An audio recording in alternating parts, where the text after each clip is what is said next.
Hallo meine Genießerfreunde, schön, dass ihr wieder dabei seid. Und wir machen ein klassisches Rezept, einen Flammkuchen. Und der ist so einfach, aber schmeckt so genial, dass es sich so richtig lohnt, den zu machen. Aber wir fangen gleich mal mit der Vorbereitung an und bereiten den Speck vor. Ist natürlich gut, wenn man da ein richtig scharfes Messer hat.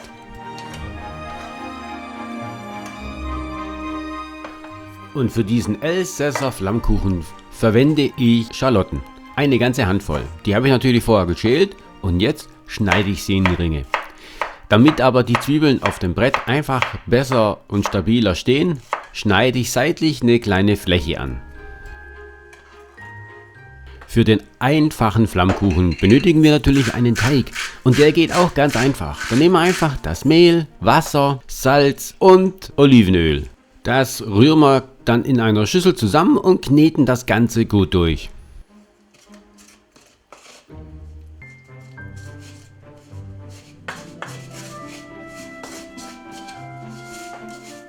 Ja, und aus Erfahrung weiß ich, umso länger man den Teig durchknetet, umso elastischer wird er. Das macht sich dann auch nachher beim Ausrollen bemerkbar, wenn er schön gleichmäßig aussieht. Wir müssen natürlich auch ein Backblech vorbereiten und dann nehme ich einfach ein bisschen Backpapier dafür, damit wir nachher den Flammkuchen einfach besser entnehmen können. Weiter rühren wir gleich danach die Creme an. Für die Creme nehme ich Schmand, sauren Rahm und Salz und Pfeffer. Und das Ganze vermische ich dann kurz miteinander.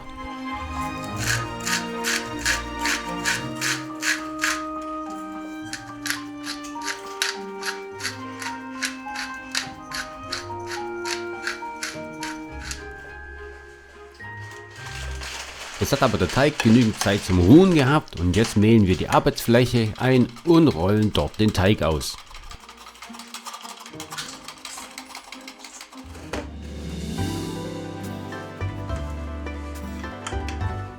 Und da könnt ihr schon mal sehen, wie schön gleichmäßig der Teig geworden ist. Es lohnt sich einfach, den Teig über 5 Minuten lang durchzukneten. Das ist fast wie bei einem Pizzateig. Umso länger man ihm Zeit gibt zum Durchkneten, umso besser wird er.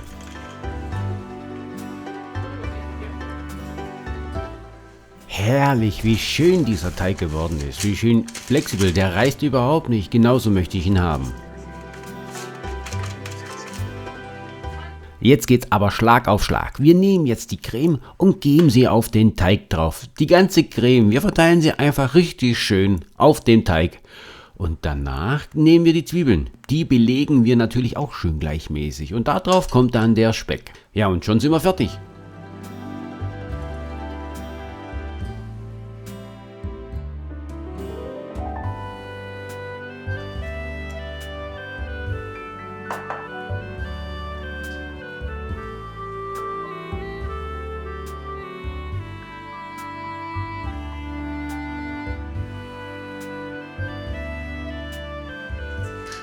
Auf das Ganze gebe ich persönlich jetzt noch ein bisschen Pfeffer drauf und dann geht er schon ab in den Ofen.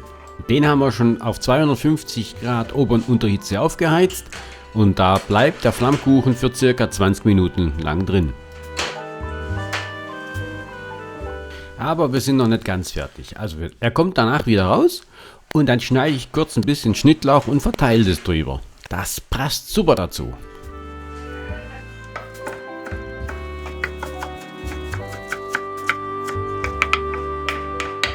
Aber schaut, wie lecker dieser Flammkuchen aussieht. Der ist so einfach und schmeckt so gut. Ich kann es jedem nur empfehlen. Nun, wir sind am Ende angekommen wieder und ich hoffe, es hat euch gefallen.